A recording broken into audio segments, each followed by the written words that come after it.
Well, it's springtime, baby, and here we are in the beautiful English countryside. Springtime, new growth, a time for new beginnings, and from a culinary perspective, it's just an absolute joy.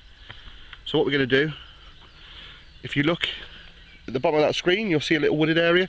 We're going to go down there, we're going to pick some wild garlic, and we're going to make some nice spring wild garlic sausage. It's going to be fantastic. Just look how nice it is. You've got to love springtime. You know, we've just come through winter. All those root vegetables, they do get a bit boring by the 4th month. So let's do this. Let's go and pick some wild garlic.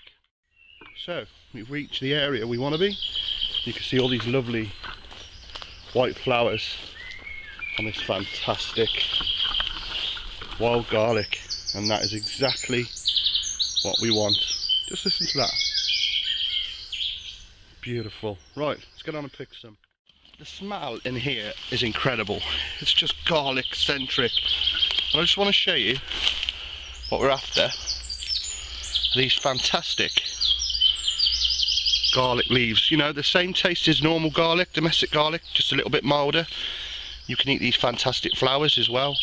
And obviously a bit later on in a month or so, you can eat the bulbs. But all we're after at the moment to get in our sausage is these fantastic leaves. So I'm going to pick me some, then we'll get back to the kitchen. And as per usual, my trusty pooch having a mooch. Six! Here! Look here! Six! Look. Like I said, springtime, time for new growth. And I don't think there's any more stunning pictures from a culinary point of view than all the crops sown, starting to grow. Fantastic, there's me. Alrighty. Right, let's get on and make these fantastic wild garlic sausage. Now what I've got here, I've got 2.5 pounds, because I'm only making a small batch, of my pork trim after the pig I did. Click on the link to see the video how I butchered the pig. And this is a mixture of neck, shoulder and the belly pork, you know, the 2 prime cuts for sausage.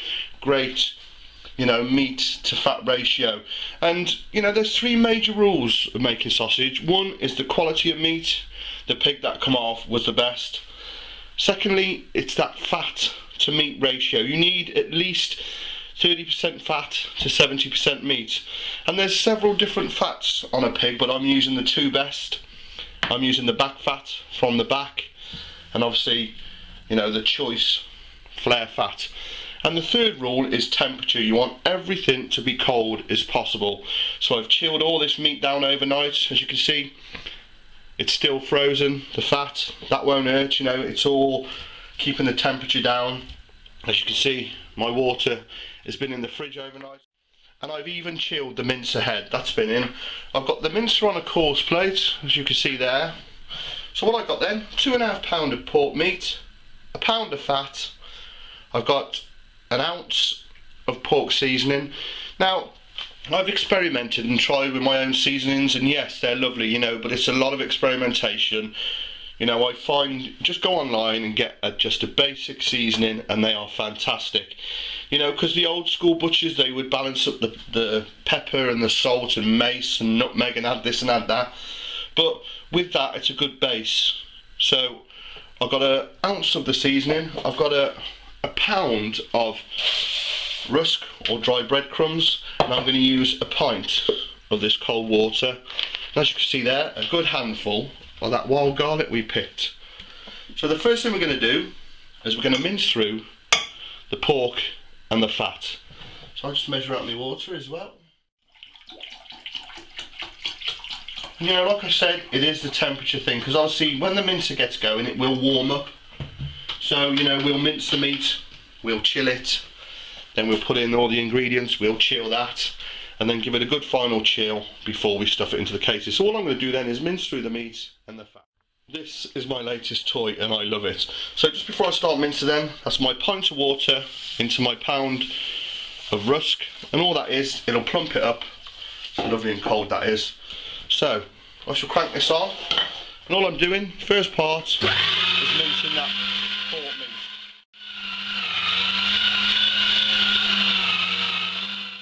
So as you can see then, I've minced through that meat, and that fat. And it looks a lot of fat, but you need that high fat quantity, you know, and it needs to be quality fat, and you'll be surprised how much fat is in a butcher's sausage. But remember, we're using a prime product here, you know, but you need the fat to keep it moist, you know, and flavour. So there you can see I've minced my pork meat, I've minced my fat. I'm going to put that on chill for a minute while we get the rest of the ingredients ready. Like I said, keep everything as cool as possible and you won't go wrong. So, time to mix these together then. So there's our fat, and there's our pork. And get that in the bowl. You're going to need a bigger bowl. And there's our pound of rusk. Go online, it's cheap as chips. It's a binder, helps with the moisture, and you need it there to retain all that fat when you're cooking. I shall transfer this to another pot, I think. Then I'm going to sprinkle on my ounce of seasoning, and we're going to give it a mix. I'm going to transfer this to a bigger container because there's quite a lot there, baby. So there we have then our fat, our lean meat, our rusks, our water, and our seasoning. Now next is to add the flavouring. Now this is where you can experiment a bit. You know, there is no written rule, so I'm a nice little handful of this wild garlic. I'm going to chop it up, but what I should do is I shall put just a little bit in to start and see, you know, how it sits against all the other ingredients. I mean, you can roll up a little ball and fry it to test it, but just judging that, looking, I think I'm going to put some more in. And I want quite big chunks, I want it, you know, a bit rustic, so when it's in the casing you see all them lovely flecks of green. So there's my preliminary mix, and it's still a bit dry, so just add a bit more water because you want it nice and sticky. But I shall pass this through the mincer again, just giving it a mix by hand. You want to get to that stage, I mean, you can put it in your electric mixer with your beater on, because you've got to get that mix so it's almost claggy, sticky, and you'll know it's because you'll be able to pick it up. We ain't quite at that stage yet in your hands, and it'll stay in your hand and it'll fall out. But like I said, it's all about temperature, so we chill this again now. When it's cool, we pass it through the mincer head again. Obviously we've just passed it through the mincer once, so I've just chilled that again, as you can see. So if you look into the mix, it's not all properly mixed, so sending it through the mincer head again, it will give it that final mix and distribute all those ingredients. As you can see, you know, we're starting to get that primary bind. That's sticking lovely to my hand, so I'll just pass this through. So there's my lovely mix then. As you can see, that is prime sausage meat ready to stuff. Now, yet again, you know, it's time. Put it back in the fridge. You want it nice and cool. I shall clean the mincer head out ready for stuffing, and I shall put that in the freezer, because, you know, as you're stuffing it, it heats up and it does start to melt the fat, you know, and it won't run nice and smooth. So that's all we're doing that for. Give it a chill. I shall wash out the sausage casings. I'll show you what I'm doing. Right, well that's chilling then. I just want to talk a minute about the casings. These are natural hog casings which will make the thicker sausage, and like, if you're new to this, you know, it's easier to do it with these because they don't split or break as much. And when you buy it online, it comes like that. They're cured in salt, so they'll keep in the fridge for a long time. But all you need to do is, when you make some sausages, pull off a length. So I put about a metre for every pound of sausage, so you've got enough.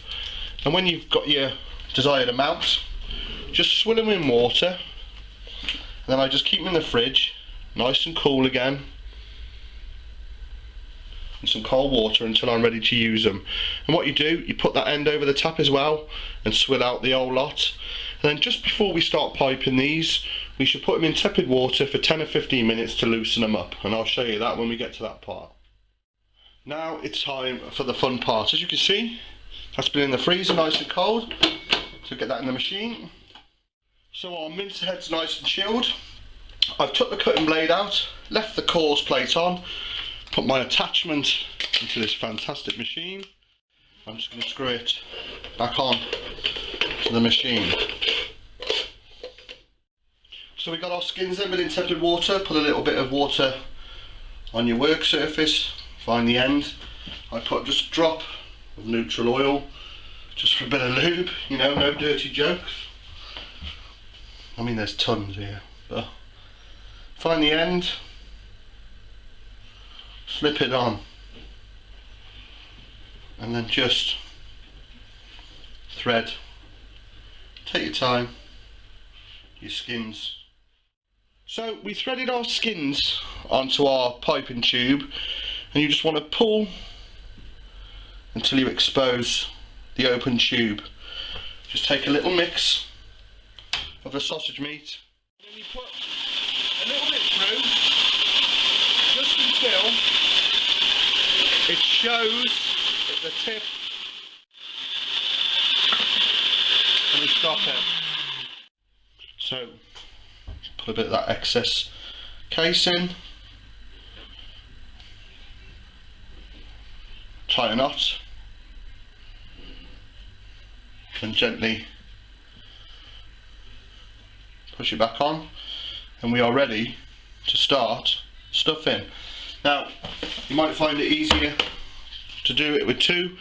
One stuffs it in the machine and the other guides it out, and that's exactly what I'm gonna be doing. Just pull the casings towards the end and we just start filling.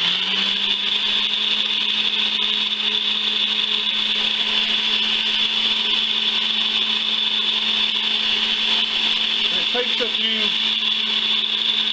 links just to get the size. You don't want to overstuff them. You don't want to overstuff them. They look fantastic. Just gently let them fill. The machine pretty much does it on its own here.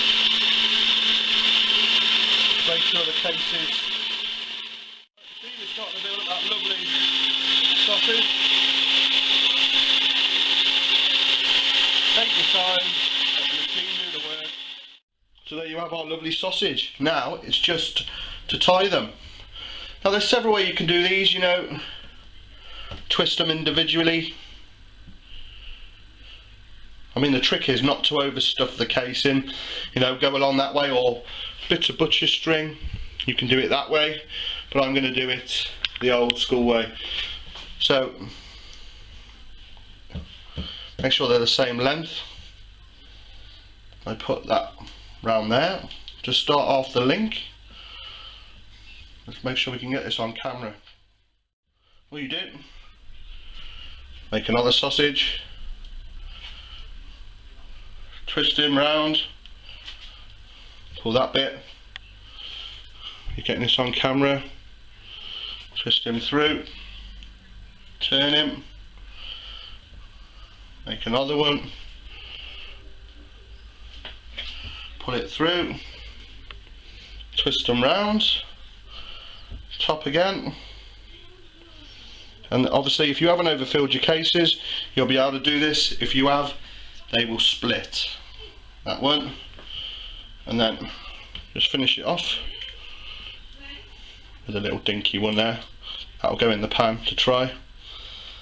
You cut off any excess, and there we have a little batch of wild garlic sausage, and don't they look amazing? Right, that's just the beginning of the journey for these beauties. What you need to do now is put these in your fridge for at least 2 hours, and if you can, hang them up. You don't want them on a plate because, you know, there's a lot of moisture in them. They need to dry out, but you don't want them sitting in there. You know, these are a fantastic product, and you see how easy it is to make your own sausages, and you say to yourself, why make them when they're, you know, you can buy them? Well, you know what's gone in them. You can, you know, experiment. That's tip-top ingredients, and it's just the sense of accomplishment is amazing. So I hope you enjoyed watching that. I mean, I love making these. So thanks for watching. See you again.